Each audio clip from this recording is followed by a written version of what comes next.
unbelievable how quick everything grows in spring. The same of course goes for this forest, and this has also grown enormously over the last couple of weeks. It is time to give it a little bit of a prune and open it up. This forest is composed of Zelkova serrata, which is also known as the Japanese greybark elm, but the word elm might be a little bit confusing. They are in the same group of plants as elms, but they're actually not true elms. They are Zelkovas. This is the foliage of a true elm, and this is the foliage of a Zelkova.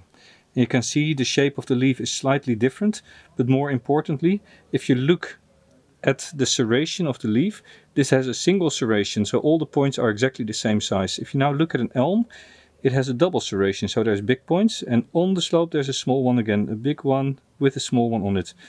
And that is how you can recognize the difference between an elm and a Zelkova. This forest came to me in an auction where somebody had passed away, and this forest had been grown out as a huge, massive series of trees over an old bog. So what I did when I got it, I took it apart, and I'll show you a couple of pictures of the process, how I went from a fully overgrown forest to a new planting of this one. Because it has grown so well, this forest now has quite long runners on top, but as you might be able to tell, at the bottom the branches are not growing all that strong. And the longer I let this tree grow, the more shaded the inside of the tree becomes, and with that we run the risk of losing some of the branches.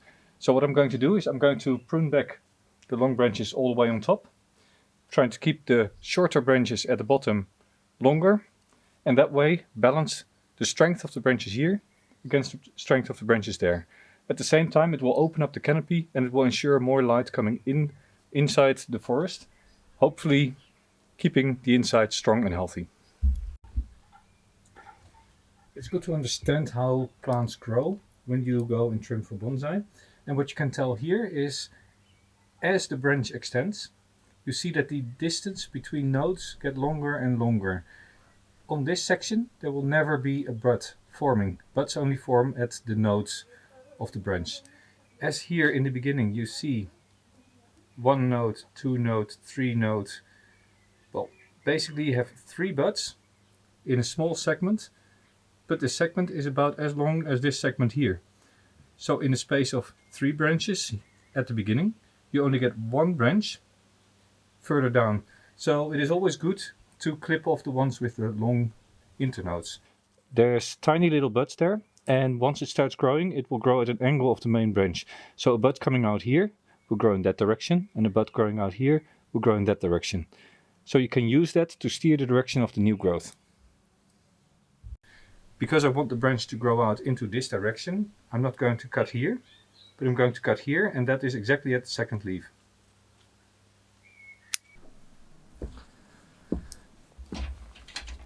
When I work on a tree like this, and I'm confronted with clusters of branches and a dense canopy, I always try to imagine what would a tree look like when it is much bigger, and where would you normally expect branches to grow.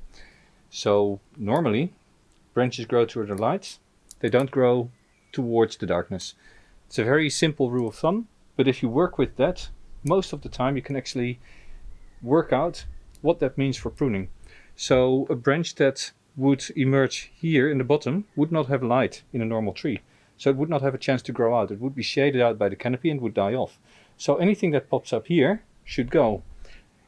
So every time you get a cluster of branches all around the base of a branch, I remove all of those except for the biggest one, because normally the biggest one is the oldest one.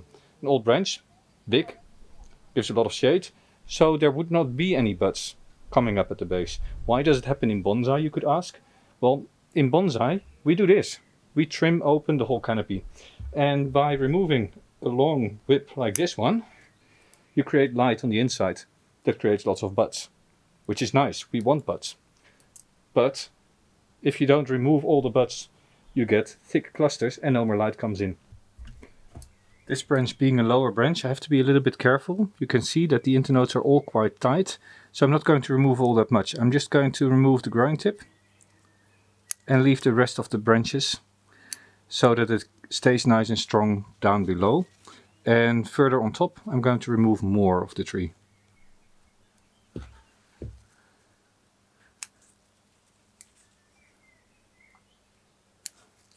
Branches that grow towards the inside can be removed completely. So we only keep the ones that grow outwards with the bud in the right direction. Overlapping branches can be reduced.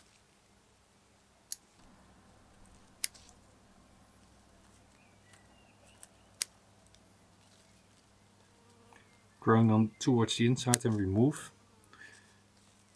You can very clearly see here on this branch very small leaves with tight internodes at the beginning, and then as the branch gets strength the leaves grow bigger, and we remove. This bud would create a branch going more towards the inside, and this one would create a branch going more to the outside.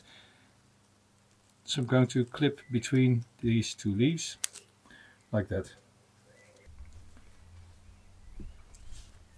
Zelkova is a nice species for directional pruning, and it's important to keep in mind which direction you want the branches to grow, because there's only one bud in the attachment of the leaf to the branch. If you compare it to Japanese maple, we have two branches, and with that there's a bud on the left and on the right side of every single trunk.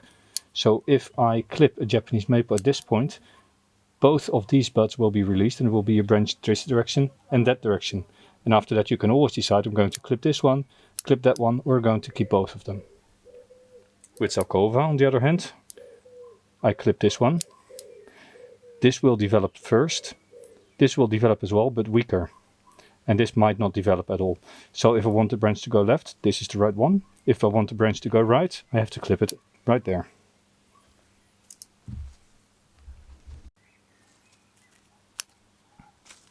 In the end, it is all about creating light and air in the canopy.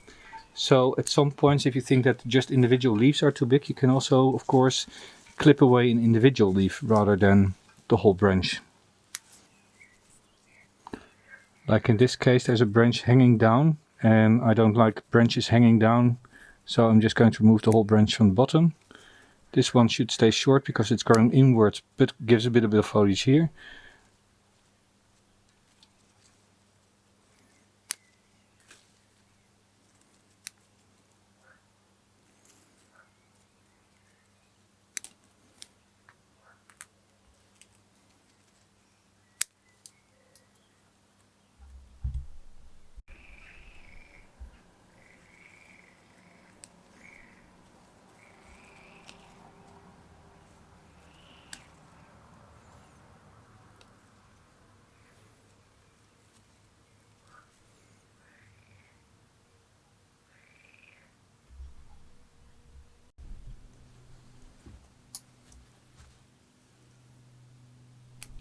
Branches growing towards the front of the tree can stay short. Of course, we want to see the trunk lines of the forest. So, especially in the lower third of the canopy, you ideally don't have a lot of branches coming forward. So those should be kept short, except for the outside of the forest. There slowly the canopy can close down on the trunks. But in the center of the forest, in the lower third of the forest, ideally there is hardly any branches left. So this all needs to go, all this young growth that comes from buds that have gotten a bit of light, it all comes off.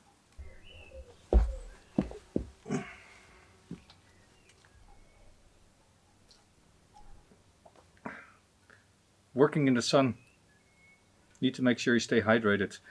While I'm taking a break, why don't you hit the subscribe button if you like my videos, and take a chance to share this video with some of your friends. Thank you. By pruning away the growing tips of branches, we also release the inner buds. So the concept of using the direction of the bud for deciding where to prune is called directional pruning. So by clipping it here, you will have a branch that goes in the direction of the vein of the leaf. And here the same if you'd cut it there. I now want the branch to grow outwards, so I'm cutting it here. The same here, I want a branch that goes this direction, so I'm clipping it here. This directional pruning is particularly good if you're using a clip and grow mentality for developing the tree. And Zelkova is one of the species with a very thin bark, which is more suitable for directional pruning and clip and grow development than it is for wiring it out. So if I clip off the growing tip, I have one bud and two buds, but there's no inhibition from the growing tip anymore. So both of these buds get a chance to grow, and with that you get two branches, increasing the ramification of your canopy. This is why you always want to reduce back to the first two buds at a minimum. In some cases you want more, but best ramification is built by having two buds growing at each intersection or in each branch.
Getting very close now. As you can tell, here at the bottom I am leaving a bit more than on top to encourage these branches to get stronger. In the end, as in a normal tree, you want the lowest branches to be thicker than the upper branches. Therefore these need to be allowed to grow bigger, longer, stronger, and therefore fatten up more.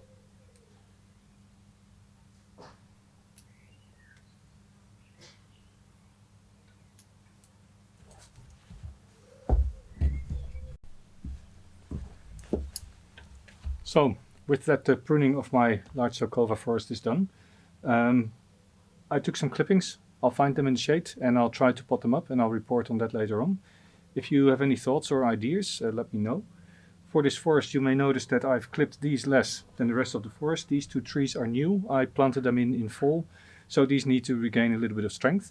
And in one of my next videos I will show you how I'm going to deal with all these trunks. But this is it for now. I hope it helps you in your directional pruning of forests. And see you next time. Keep growing bonsai.